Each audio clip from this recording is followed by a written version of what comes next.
warahmatullahi wabarakatuh. Bismillahirrahmanirrahim. Innal hamdalillah nahmaduhu wa nasta'inuhu wa nastaghfiruh wa na'udzu billahi min shururi anfusina wa min sayyiati a'malina. May yahdihillahu fala mudilla lahu wa may yudlil falan tajida lahu waliyyan mursyida. Asyhadu an la ilaha illallah wahdahu la syarika lah wa asyhadu anna Muhammadan abduhu wa rasuluhu la nabiyya ba'dah. Allahumma shalli ala Muhammad wa ala ali Muhammad kama shallaita ala Ibrahim wa ala ali Ibrahim wa barik ala Muhammad wa ala ali Muhammad kama barakta ala Ibrahim wa ala ali Ibrahim fil alamin innaka Hamidum Majid. Amma ba'du. Qala Allah ta'ala fi kitabil karim, a'udzu billahi minasyaitonir rajim. Bismillahirrahmanirrahim. Ya ayyuhalladzina amanu taqullaha haqqa tuqatih wa la tamutunna illa wa antum muslimun. Ma'asyiral muslimin rahimani wa rahimakumullah, usikum wa nafsiya bi taqwallahi faqad faza man ittaqa. Ibu-ibu, bapak-bapak, adik-adik para jamaah rahimakumullah. Sudah kurang lebih 5 tahun ya kita bahas kitab ini. Pelan-pelan terakhir kita bahas bagian atau bab yang ke-57. 57 itu bahas mengenai maja'a fi al-law. Dalam bab 57 itu yang dibahas adalah ucapan andai kata atau seandainya. Sekarang kita lanjutkan di bab yang ke-59. Bab 59 itu membahas la tasubbur rih, jangan mencaci maki angin. Jadi angin itu merupakan bagian dari ayatnya Allah. Maka sudah sering kali kita dengarkan dan kita pahami ayatnya Allah itu ada yang kauniyah alam, ada yang syar'i yaitu Quran dan hadis dan sebagainya itu. Ya. Ada yang kauniyah, ada yang syar'iyah. Dari mana kita bisa memahami? Dari dilalah, dari dalil. Satu ketika ada hadis yang cukup panjang yang intinya begini ya, yang cerita Aisyah. Nabi kita Muhammad SAW sekali tempo tidak tidur dengan Aisyah. Hal laki ya Aisyah an ta'dhanani lailata fi ibadati rabbi. Aisyah, malam hari ini aku tidak tidur sama kamu, aku mau ibadah. Jawabannya Aisyah, qad adzantuka ya Rasulullah. Ya kanjeng Nabi, aku mengizini. Yang dilakukan oleh Rasulullah SAW kemudian mengambil air wudhu, faqama ila qurbatin min ma'in fil baiti fatawadda'a. Nabi wudhu, falam yukthir min sabbil ma'in, ngambil airnya tidak banyak. Summa qama yusolli, kemudian Nabi sholat, faqara'a minal Qur'an, tentu saja di dalam sholat itu membaca ayat Al-Quran. Wa ja'ala yabki, Nabi itu menangis sejadi-jadinya. Hatta balaghatid dumu'u huqubatan, sampai air matanya itu membasahi di tempat sujud. Tsumma jalasa, duduk lagi, fahamidallaha, memuji Allah, wa thna alaihi wa ja'ala yabki. Tsumma rafa'a yadayhi, mengangkat tangannya berdoa, faja'ala yabki hatta ra'aitu dumu'ahu qad balaghatil arda. Kata Aisyah, kalau saya terjemahkan bebas, saya itu sampai enggak tega, air matanya Rasulullah itu membasahi di tempat sujudnya di bumi.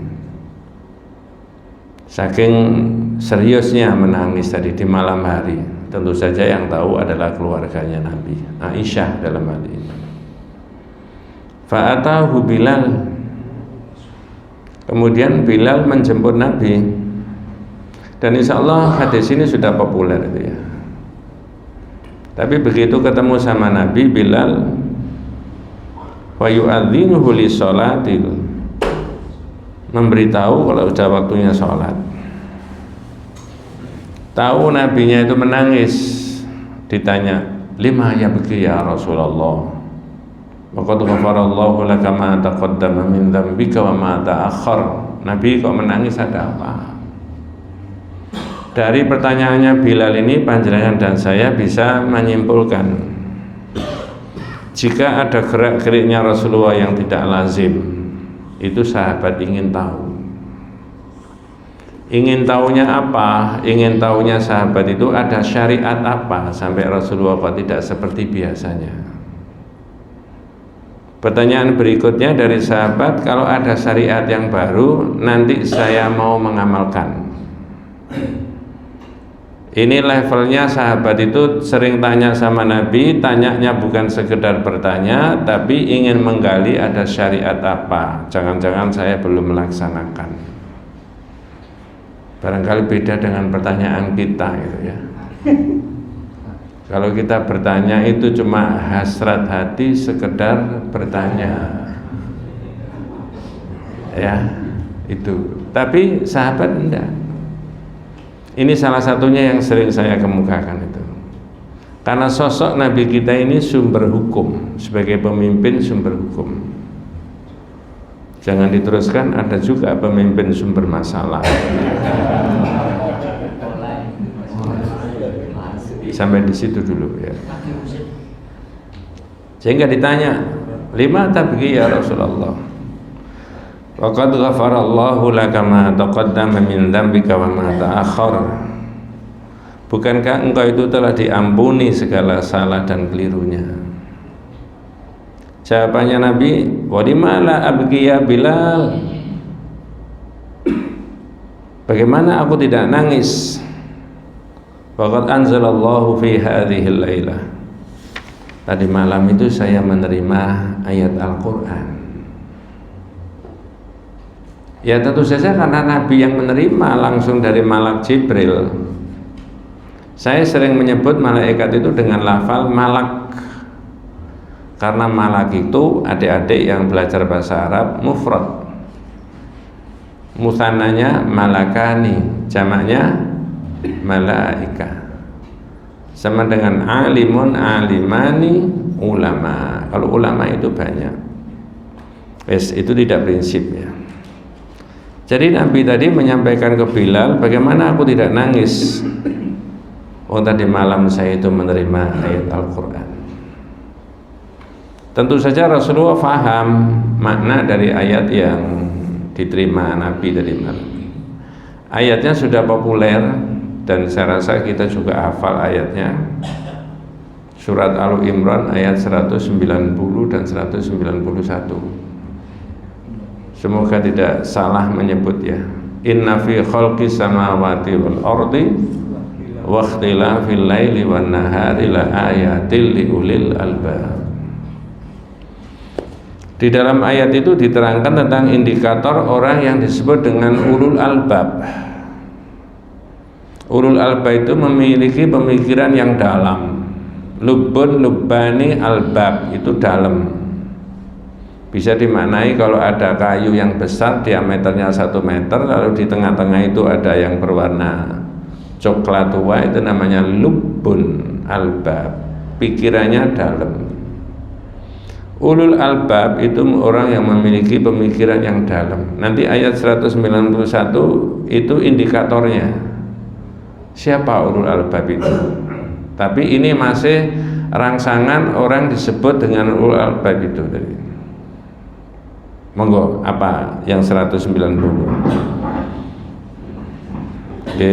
Al-Imran 191, yaitu orang-orang yang 190 dulu. Yang 190, sesungguhnya dalam penciptaan langit dan bumi dan pergantian malam dan siang terdapat tanda-tanda kebesaran Allah. Itu orang yang berakal. Ya, tanda-tanda kebesaran Allah itu la ayatin li ulil albab.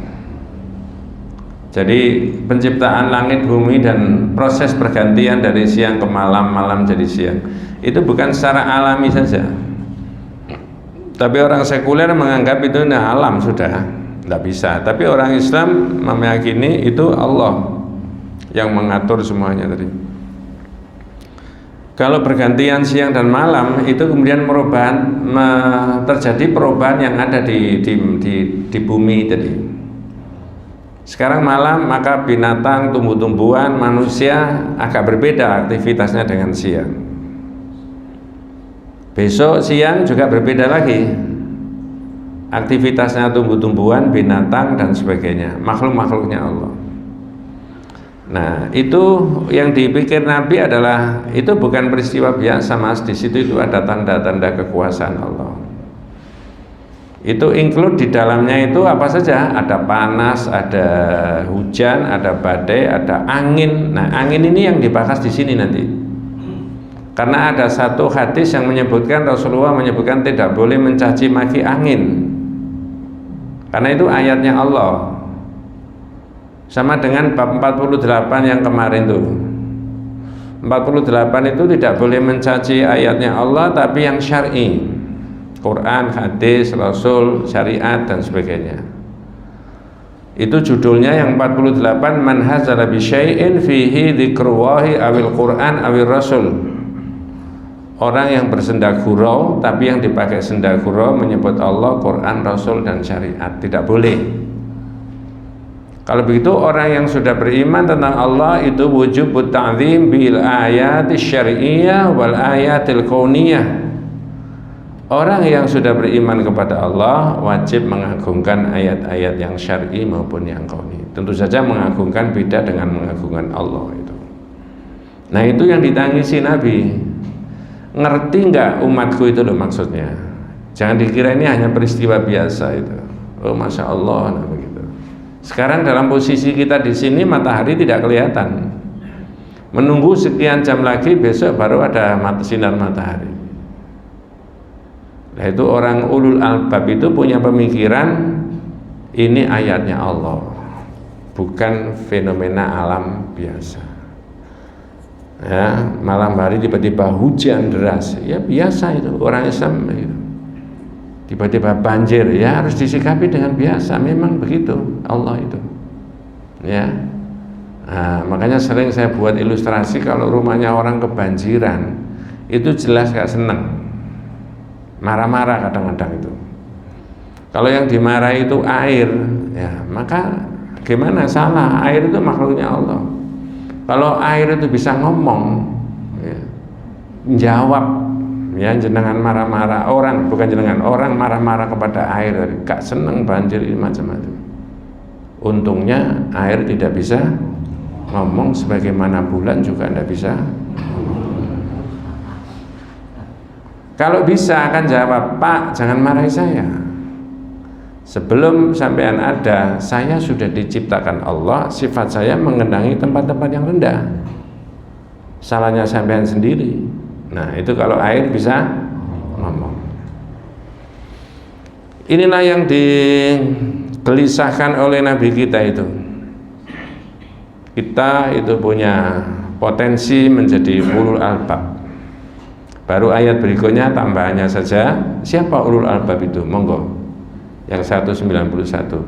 Yaitu orang-orang yang mengingat Allah sambil berdiri, duduk dan dalam keadaan berbaring. Terus? Dan mereka memikirkan tentang penciptaan langit dan bumi, seraya berkata, ya Tuhan kami, tidaklah Engkau menciptakan semua ini sia-sia. Ya, para akademisi itu mengurai ayat itu, manusia itu kalau dua-duanya potensinya dikembangkan menjadi ulul albab, potensi zikir dan potensi pikir, nah, begitu. Nah, orang Islam pada umumnya terutama di negara kita banyak yang dikembangkan potensi zikirnya apa pikirnya? Zikir. Tapi zikir itu oleh ayat itu 3 posisi tadi. Apa tadi Pak? Berdiri, duduk dan berbaring. Saya tanya, mudah-mudahan tidak lupa. Mengapa kalau cuma 3 posisi yang disebutkan oleh Allah? Jawabannya gampang. Karena manusia itu di mana-mana cuma ada 3 posisi itu. Kalau tidak berdiri, orang itu apa? Duduk. Kalau nggak duduk, berbaring. Jadi jongkok itu tidak dalam posisi lazim.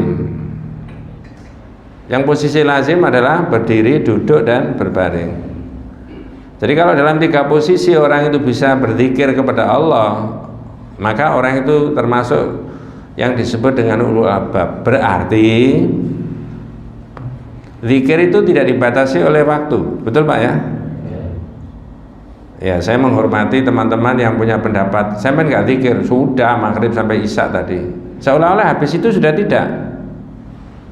Kalau dimaknai zikir cuma mengucapkan la ilaha illallah sambil noleh ke kanan dan ke kiri. Saya tidak ngerti mengapa kok ke kanan ke kiri itu. La ilaha illallah. Boleh, saya tidak alergi dengan itu. Tapi kalau zikir dimaknai itu nabrak ayat itu tadi. Karena zikir itu tidak dibatasi oleh waktu. Di mana saja saya berdiri, duduk, dan baring, yadhkurunallaha. Iya, qiyamah wa qu'udan wa ala junubihim. Jadi jangan membatasi. Kalau kita membatasi zikir, ingat sama Allah, naudzubillah, orang bisa tidak karu-karuan. Itu potensi zikir. Yang kedua, potensi berpikir. Wa yatafakkaruna fi khalqis samawati wal ardi. Kalau Allah, dia punya potensi pikirnya dikembangkan. Sebenarnya Allah menciptakan segala sesuatu itu tidak ada yang apa? Sia-sia. Tinggal manusia bisa mengolah enggak itu sesuatu yang tidak sia-sia tadi. Nah, kesimpulannya Rabbana ma khalaqta hadza batil. Nah, Bapak-bapak, apa hubungannya dengan tauhid? Hubungannya dengan tauhid, orang kalau sudah menyatakan la ilaha illallah tadi, meyakini dan bersyahadat tentang Allah, maka melihat semua itu fenomena ayatnya Allah tadi tidak boleh diolok-olok, ya, tidak boleh diolok-olok. Nah, yang ini yang diolok-olok adalah apa? Angin.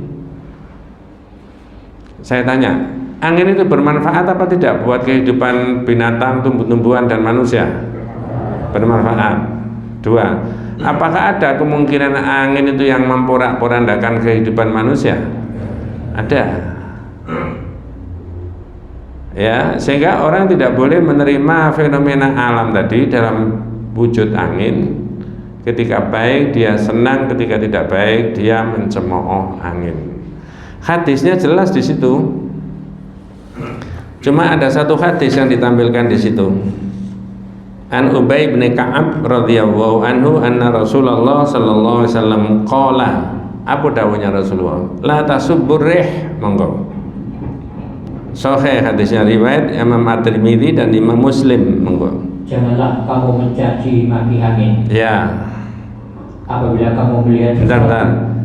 Janganlah kamu apa? Mencaci maki angin. Tadi kan saya katakan, ada nggak kemungkinan angin itu memporak-porandakan kehidupan manusia? Oh iya. Tiang listrik yang kokoh seperti begitu bisa tumbang? Bisa. Apalagi tiang jaler. Ya. Itu guyon. Mudah-mudahan jangan disehatkan sama Allah SWT. Karena sehat itu juga harus ikhtiar, ya. Allahu a'lam. Ya. Jadi janganlah Anda mencaci maki angin, tapi kalau Anda tahu ada angin yang tidak Anda sukai, apa kata Rasulullah? Monggo. Apabila kamu melihat sesuatu yang tidak menyenangkan, maka berdoalah. Ini Pak, seusianya umat Islam itu berdoa ini. Apa doanya? Yang diajarkan Rasulullah kalau tahu ada angin yang kemungkinan bisa memporak-porandakan, atau dengan bahasa lain angin puting beliung. Apa doanya yang diajarkan Nabi? Di situ ada bahasa Indonesianya apa? Ya Allah, sesungguhnya kami memohon kepadamu dari kebaikan angin ini. Ya, ada baiknya kan? Allahumma inna nas'aluka min khairi hadhihi rih, terus kebaikan apa yang terkandung wa khairi ma fiha, terus dan kebaikan apa yang diberitakan wa khairi ma umirat bihi, kebaikan angin, kebaikan yang ada di dalamnya, kebaikan yang diperintah oleh Allah. Di balik kebaikan kadangkala itu yang saya katakan tadi adalah bisa menghancurkan tatanan. Selanjutnya, dan kami berlindung kepadamu dari keburukan angin ini, keburukan apa yang terkandung di dalamnya, dan keburukan apa yang diperintahkan kepadanya. Wa na'udzubika min syarri hadhihi ar-rih wa syarri ma fiha wa syarri ma umirat fihi. Ini orang Islam selalu terkoneksi dengan Allah kayak begitu, Pak. Kalau tidak santri, mohon maaf, naudzubillah min dzalik ya, tapi dia muslim nggak terlalu paham tentang ini, ketika ada angin puting beliung bisa berdimensi klinik itu yang dilakukan itu. Katanya bapak-bapak yang menangi ketika panjenengan dan saya masih kecil, ketika ada angin puting beliung, tidak tahu itu ilmu dari mana, sapu lidi dibalik, kemudian di atasnya dikasih apa? Ya, ternyata katanya ada begitu. Itu jelas tidak bagian dari syariat itu. Entah guyon, entah serius, katanya kalau ada angin puting beliung, mohon maaf ya, suruh melepas apa? CD, apa CD itu? Terus dilemparkan kemana? Genteng. Kalau membuntoni talang gimana? Iya, itu faktor ketidaktahuan aja. Saya tidak sependapat ketika ada puting beliung kemudian orang bergegas ke masjid kemudian mengumandangkan apa? Mohon maaf, itu rodok santri tapi keliru. Yang santri temenan pakai ini. Nah begitu. Ya, untung kita ini masa-masa usia di atas 50 masih kegolong santri kan begitu. Jenengan dan saya ini ya, tidak ada kata-kata terlambat belajar agama itu, berapapun yang bisa kita serap. Nah itulah, maka orang itu mencemooh ayat-ayatnya Allah. Maka di bab 48 sebelum ini ada al-istihza'u bil ayatis syar'iyyah, yang kedua al-istihza'u bil ayatil qauniyah, mencemooh ayat-ayatnya Allah yang syar'i, dan ini adalah mencemooh ayat-ayat yang apa? Qauni. Panas terik ya begitu. Lalu ada orang jemur pakaian macam-macam ya. Karena dia merasa aman, ini musimnya musim kemarau, ditinggal tidur atau ke rumah temannya. Pikirannya tidak hujan, tapi bisa nggak di tengah-tengah panas terik tadi kemudian di siang bolong hujan deras? Bisa. Pakaian yang dijemur sekian banyaknya tadi basah kuyup, dicuci lagi, bahkan kotor semuanya.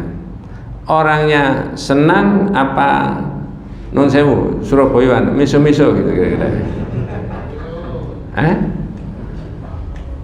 Coba Pak, ini loh jenengan dan saya dibimbing pakai hadis. Hujan mah ya nggak apa-apa hujan. Emang tadi pikirannya tidak hujan. Itu ditulis di dalam syarahnya kitab tauhid itu detail. Ketika panas terik tiba-tiba hujan, itu pun tidak boleh marah orang itu. Ya sudah nggak apa-apa, emang hujan. Kita mau apa lagi? Pikirnya mama tadi nggak hujan, tapi ternyata juga hujan. Itulah kuasa Allah. Rasanya kalau pikirannya begitu menjadi nikmat jadi orang Islam itu Pak ya. Tapi kalau tidak berdasarkan begini-begini, dimensi tauhidnya itu agak lemah. Naudzubillah min dzalik, itu bisa pikirannya tidak karu-karuan. Makanya yang sering saya omongkan, wa a'lamu ma amarallahu bihi at-tauhid wa huwa ifradullah bil ibadah. Sebesar-besar yang diperintah oleh Allah itu bertauhid, yaitu mengesahkan Allah di dalam beribadah. Wa a'lamu ma nahallahu anhu asyirik, dan sebesar-besar yang dilarang oleh Allah itu adalah berbuat apa? Syirik. Jadi sebesar-besar yang dilarang itu bukan berjudi, bukan khamr, bukan macam-macam ya, berzina, mencuri, membunuh, tapi syirik. Sebesar-besar yang diperintah itu bukan haji, bukan umroh, bukan ini, bukan sholat, tapi apa? Tauhid. Nah sekarang saya tanya, kalau ada orang Islam sepanjang hidupnya tidak berangkat haji, berdosa apa enggak?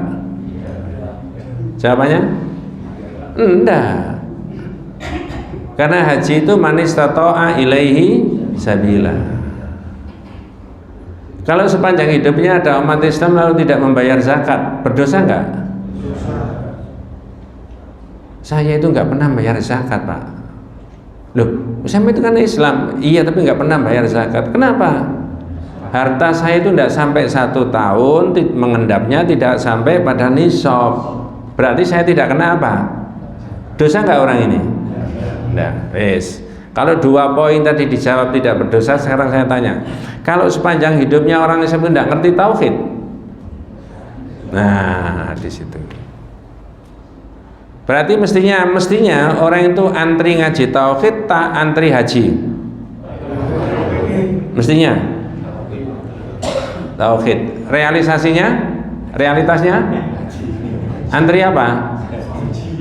Supaya tidak antri, maka pemerintah Arab Saudi kemarin memberikan 20.000 kuota tambahan untuk haji reguler. Jangan diteruskan.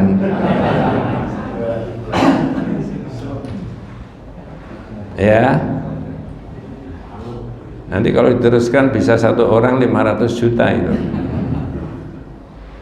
Itu Pak. Ya. Jadi sebesar-besar yang diperintah Allah itu tauhid. Nanti dalam kitab Firqatun Najiyah wa Ta'ifah al-Mansurah itu kita kenal ada marhalatun Nabi, periodisasi daripada perjuangan Nabi.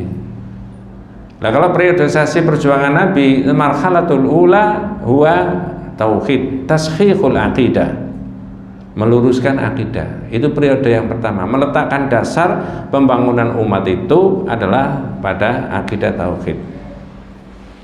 Ini Pempung 17, walaupun 17 Agustus itu sudah selesai ya.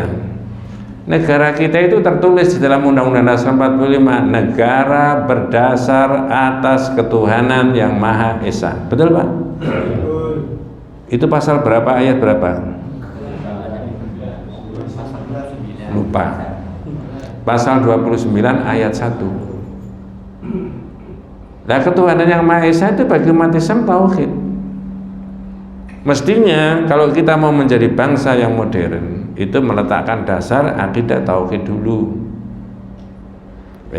Tapi siapa di negara kita itu yang menyuarakan tauhid? Mulai dari orang nomor 1 sampai orang nomor 71. Nggak ada jabatan orang nomor 71, itu karangan saya sendiri. Jangan dipercaya. Itu Pak sebenarnya, ya, Masya Allah. Alhamdulillah, bukan karena saya yang membacakan isinya kitab tauhid, enggak. Dan itu memang ditelisik dari apa sejarah perjuangannya Nabi ya tauhid itu. Nah sekarang saya balik ke angin tadi. Saya menemukan di dalam syarahnya itu sebagai keterangan tambahan, bukan hanya tidak boleh mencaci maki angin itu variasinya macam-macam. 1, jenengan bisa pirsani surat 15 ayat 22. Angin itu di situ fungsinya adalah untuk apa? Mengawinkan. Coba, ini loh salah satu yang kita bisa gali dari Al-Quran itu, sehingga nanti kita punya kesimpulan Al-Quran Arabiyyun lughatan wa alamiyun maknan. Surat 15 ayat 22. A'udzubillahi minasyaitonirrajim. Bismillahirrahmanirrahim. Wa arsalna riyaha lawaqih fa anzalna minas samaa'i ma'an fa asqaynakumuhu wa ma antum lahu bikhazinin. Monggo, ada terjemahnya. Surat Al-Jin ayat 22. Nggih. Dan kami telah meniupkan angin untuk mengawinkan. Ya. Saya rasa tidak diterangkan, jangan sudah ngerti. Mengawinkan apa? Tumbuh-tumbuhan antara apa dengan apa? Putih sama benang sari. Tumbuh-tumbuhan apa? Macam-macam. Bisa salah enggak? Bisa jagung? Kalau anginnya itu sepoi-sepoi, maka terjadi penyerbukan yang sempurna. Ketika penyerbukannya itu sempurna antara putih sama benang sari, maka montongnya jagung itu menjadi besar-besar. Betul Pak? Kita tidak petani tapi tidak menalar seperti begitu. Nah sekarang saya tanya, lebih dahulu mana antara teks lafal Al-Quran yang diterima oleh Nabi, bahwa angin itu dikirimkan oleh Allah untuk mengawinkan, dengan temuan ilmunya bahwa memang betul ada angin itu fungsinya untuk penyerbukan tadi. Lebih dahulu mana kira-kira di pertaniannya sama ayat Al-Qur'annya? Ayat Al-Qur'an. Jenengan sependapat nggak dengan saya? Al-Qur'an Arabiyyun lughatan wa alamiyyun maknan. Quran itu Mas, bahasanya saja Arab, tapi maknanya sangat dimensinya banyak sekali. Universal, macam-macam. Sependapat? Berarti kalau begitu adik-adik kita di SD, SMP, SMA mestinya diajari Quran dulu apa diajari biologi dulu? Pertanian? Quran, supaya akidahnya kuat dulu. Begitu akidahnya kuat lalu dicocokkan dengan fenomena alam. Nah ini kalau tidak wahyu dari Allah, itu sudah gugur teorinya Quran itu Pak. Kalau tidak dari wahyu Allah sudah gugur. Tidak ada teori yang sudah umurnya 1400 tahun. Nah ini Quran ada. Kami kirimkan angin itu untuk mengawinkan. Mengawinkan apa? Saat itu masih gelap. Tidak ada temuan-temuan berkaitan dengan ilmu. Ini baru satu titik dari sekian banyak titik tentang fenomena ilmu yang ada di dalam Quran. Kalau adik-adik kita, anak-anak kita diajari Quran dulu, baru fisika, kimia, biologi, sosiologi, antropologi, tata negara, itu jadi bagus nggak kira-kira Pak? Apakah sistem pendidikan nasional kita itu didasari dengan Quran terlebih dahulu? Nah, kalau saya boleh berandai-andai, andai kata saya itu jadi Menteri Pendidikan dan Kebudayaan, Riset dan Teknologi, dan Menteri itu jadi saya, tapi tidak mungkin. Maka sistem pendidikan nasional itu tak rubah, akan lebih mantap nantinya. Dan banyak para ilmuwan sekuler yang kemudian masuk Islam itu karena gara-gara Al-Quran. Ada yang tahu kalau saya sebut namanya? Entah 2 kali atau 3 kali saya menyebut ini, yang jangan dengarkan. Maurice Bucaille. Orang mana itu? Prancis. Masuk Islamnya mulai dari kecil apa ketika sudah dari dokter, sudah profesor, sudah dari jadi dokter objin, sudah dokter? Apa yang dia pelajari kok kemudian dia masuk Islam? Quran. Sesuai dengan disiplin ilmunya sebagai dokter objin, dia mempelajari proses kejadian manusia. Kata surat Az-Zumar, yakhluqukum fi butuni ummahatikum khalqan min ba'di khalqin fi dhulumatin thalath. Allah menciptakan kalian semuanya dalam perut ibumu dalam satu bentuk kegelapan menjadi bentuk kegelapan, satu bentuk kejadian menjadi bentuk kejadian yang lain dalam 3 kegelapan. Maurice Bucaille berpikir, dari mana Muhammad ini? Dunia masih gelap. Saya kuliah bersemester-semester menghabiskan banyak macam-macam teori, ya, baru bisa menemukan itu. Jadi surat Az-Zumar menerangkan manusia itu diciptakan dari satu bentuk kejadian berubah menjadi bentuk kejadian yang lain. Ternyata itu pembelahan sel. Ketika sperma masuk di ovum, masuk di endometrium, kemudian berkembang 1 pekan, 2 pekan, 3 pekan, 1 bulan, 2 bulan, dan seterusnya. Kalau sudah 50 tahun, 60 tahun jadinya kayak sampean itu. Iya Pak, bener nggak Pak ya? Dalam 3 kegelapan, disitulah ya. Kalau ukurannya saya, ukuran panjenengan tidak ada apa-apanya Pak untuk menggali teori-teori ilmiah yang ada di dalam Al-Quran itu. Itu tugasnya para profesor-profesor yang itu. Supaya tidak sekuler, maka pakai Quran dulu. Nah itu terlalu berdele-dele. Tapi itu paling tidak memesankan kepada kita tentang angin tadi. Oleh Allah disebutkan salah satunya diciptakan untuk apa? Mengawinkan. Ya.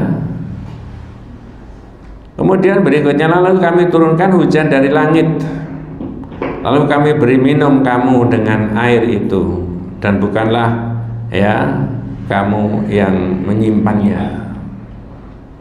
Sebenarnya air yang ada di dalam tanah itu kan bermula dari atas kan? Ada proses penguapan, penggumpalan, hujan meresap lagi di tanah. Itu bukan permainannya Tuhan. tapi itu ayatnya Allah. Nah, jenengan dan saya yang mempelajari. Maka berkali-kali sudah disebutkan sebenarnya kita itu tidak berhak minum air karena airnya miliknya Allah. Betul Pak ya? Tapi karena kebutuhan biologis tidak bisa dihindari, kebutuhan dasar makan minum, maka harus minta izin sama Allah kalau mau minum. Betul? Cara minta izinnya? Bismillah. Pertanyaan berikutnya, kira-kira kalau mau makan dan minum banyak bismillahnya atau lupa bismillahnya? Lupa.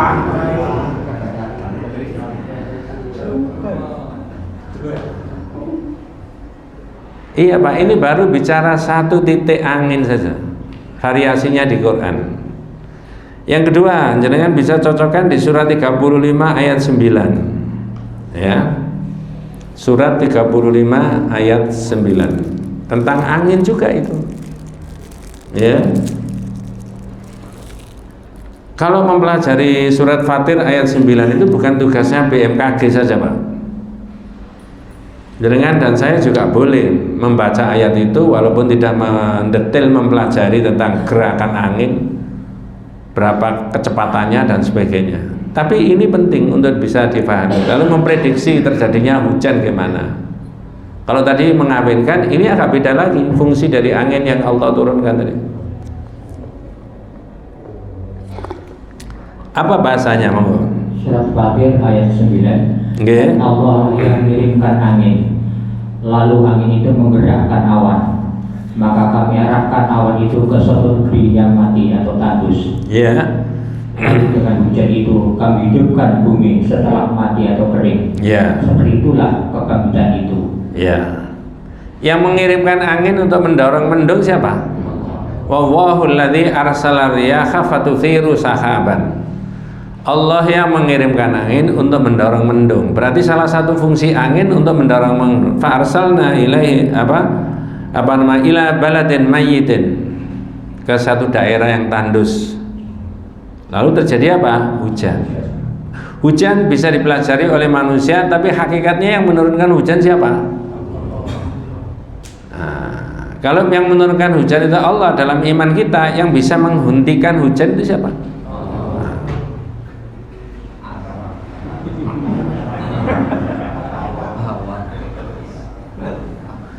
Andai kata ada pikiran klinik yang saat itu kemudian bereaksi, tapi ternyata tidak hujan, Allah menghendaki tidak hujan, bukan kemampuan itu tadi.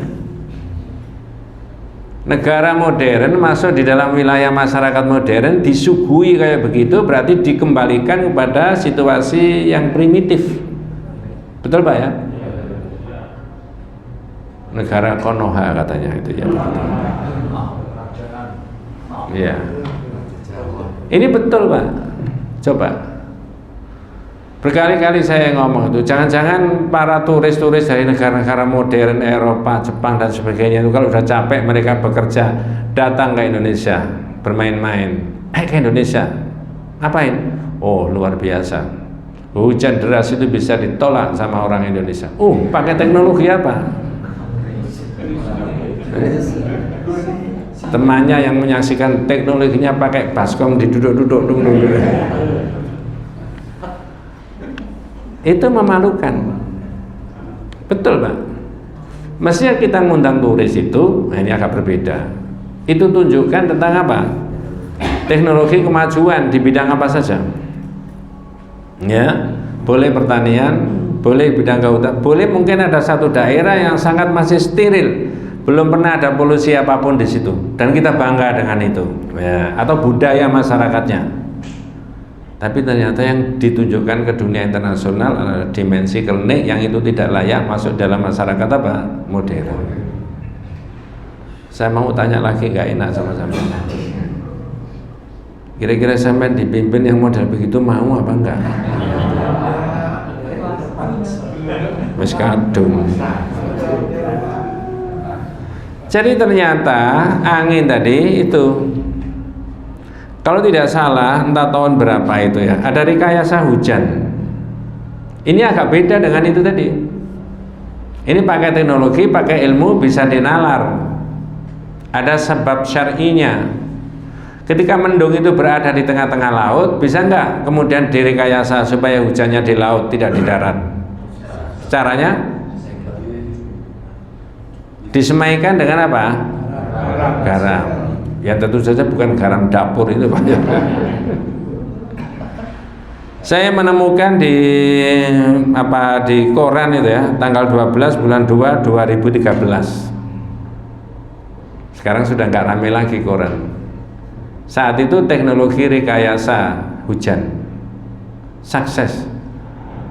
Tapi apa? Biayanya terlalu mahal sehingga dihentikan. Yang membuat percobaan adalah Menteri Riset dan Teknologi. Menteri Riset dan Teknologi yang zaman dulu. Bukan Menteri Riset dan Teknologi urusan Gojek, bukan itu, bukan ya. Agak beda. Ini betul-betul Menteri Riset dan Teknologi. Itu dikemukakan, ditulis, bukan ditulis di Jawa Pos tanggal 10 bulan 2 2013 halaman 20. Saya memang senang begitu nukil ya. Keanehan-keanehan itu saya tulis. Sehingga bukan omongan saja, datanya ada. Kalau itu lain, itu beda. Nah, salah satu daripada fungsi angin tadi adalah mendorong apa? Mendung. Inilah sehingga BMKG itu bisa memprediksi kemungkinan hujan jam sekian di daerah ini, curah hujan derasnya sekian-sekian dan sebagainya.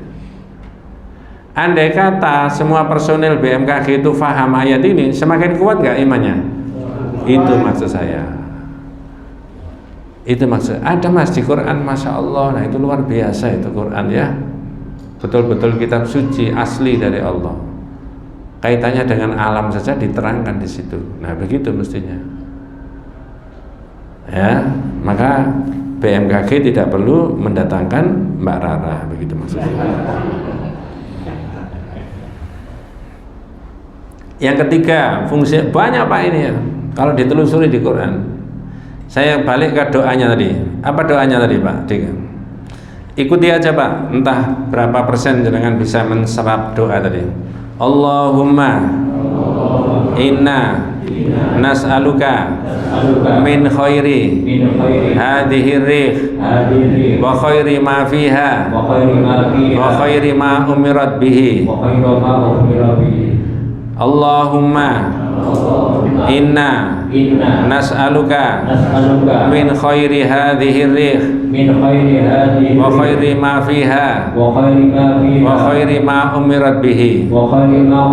Itu maksudnya, ya Allah, aku mohon kepadamu kebaikan angin ini, kebaikan yang ada di dalamnya, dan kebaikan yang engkau perintah. Ada terusnya, wa na'udzubika, monggo, wa na'udzubika min syarri hadhihi rih wa syarri ma fiha wa syarri ma umirat bihi wa na'udzubika min syarri hadhihi rih wa syarri ma fiha wa syarri ma umirat bihi. Ya. Sepertinya mau berangkat umroh itu ya. Ya mudah-mudahan dimudahkan sama Allah ya. Yang terakhir tadi adalah memohon kepada Allah kejelekan dari angin tadi. Yang saya kemukakan 1, 2, dan 2 tadi itu kebaikan aja. Satu lagi kebaikan dari angin yang bisa dirasakan oleh manusia ada di surat 10 ayat 22. Ini kaitannya dengan angin yang mendorong perahu sehingga perahu itu berlayar ya dengan cepat sekali satu daerah ke daerah yang lain ya, terutama dialami kalau di negara kita, masyarakat kita zaman dahulu dialami oleh apa? Nenek moyang, karena nenek moyang kita seorang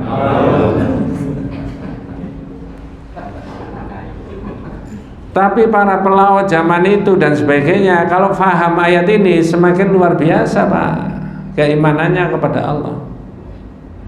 Tapi beda dengan orang yang memahami bahwa angin tadi hanya fenomena alam aja, bisa dikendalikan layar itu ke sana kemari dan sebagainya.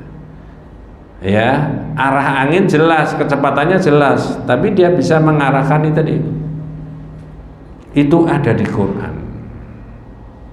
Bagaimana ayatnya? Monggo terjemahannya dalam bahasa Indonesia. Surat Yunus ayat 22. Dialah Tuhan yang menjadikan kamu dapat berjalan di daratan dan berlayar di lautan. Nah, berlayar di lautan. Kalau panjenengan tidak pernah menjamah sungai Bengawan Solo atau sungai-sungai yang lain atau laut, rasanya tidak bisa punya ada pemandangan itu.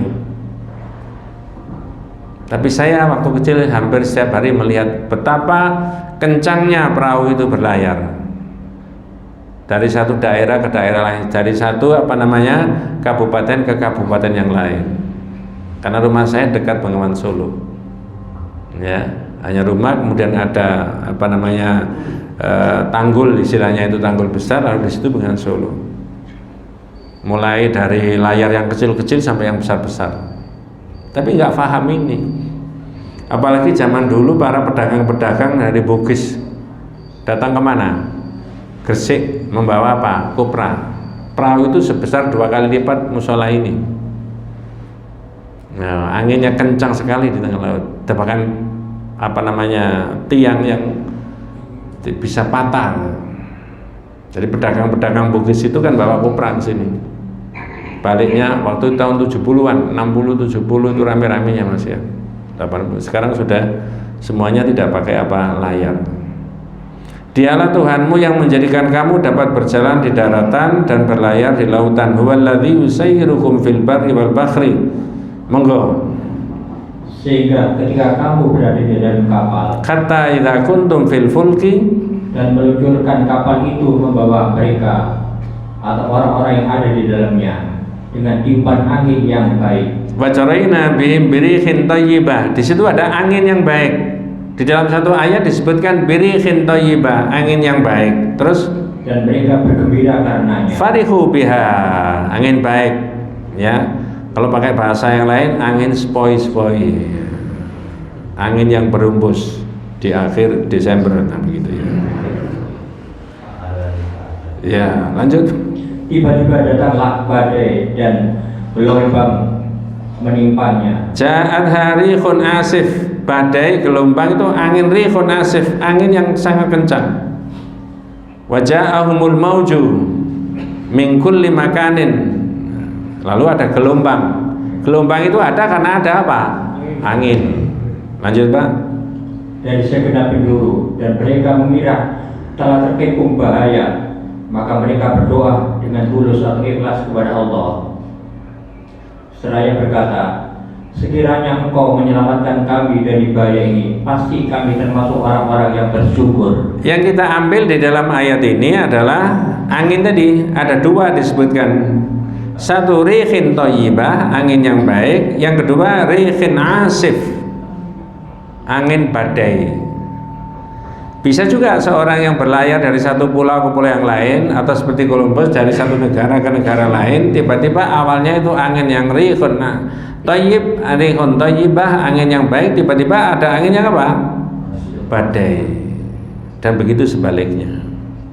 Nah, ini loh fenomena alam. Makanya Rasulullah tadi menangis ketika menerima ayat itu tadi, bahwa angin salah satunya adalah fenomena ayatnya Allah. Maka dalam tauhid tidak boleh orang itu mencaci maki apa? Angin. Nanti kalau jenengan diteruskan kebinasaan yang dialami oleh kaum Hud, kaum Ad ya, kaumnya Nabi Hud, itu juga karena faktor angin. Dipura-porandakan, habis karena faktor angin. Ya, dan seterusnya. Macam-macam. Inilah variasi daripada makna 2 kalimat syahadat, asyhadu an la ilaha illallah wa asyhadu anna muhammadar rasulullah. Dalam yang kita pelajari syahadat tentang Allah, maka Allah punya kuasa segala sesuatunya. Semua alam itu terkoneksi dengan kekuasaannya siapa? Allah. Maka orang tidak boleh apa? Mencemooh ayat-ayatnya siapa? Allah tadi. Nanti kita bahas berikutnya, yadhunnuna billahi ghairal haqqi dhannal jahiliyah. Orang tidak boleh berprasangka jelek kepada Allah. Nah, itu yang juga perlu difahami oleh kita. Insya Allah kalau orang itu tidak berprasangka jelek kepada Allah, maka orang itu selalu tersenyum. Kalau happy, hidupnya selalu tersenyum dalam konteks iman, insya Allah organ biologisnya ini menjadi tetap bagus, tetap baik. Mudah-mudahan kita semuanya diberikan rahmat barokah hidayah Allah Subhanahu wa taala. Hadanallahu wa iyyakum ajmain. Kita tutup dengan doa kafaratul majlis. Subhanakallahumma wa bihamdika asyhadu an la ilaha illa anta astaghfiruka wa atubu ilaik. Assalamualaikum warahmatullahi wabarakatuh.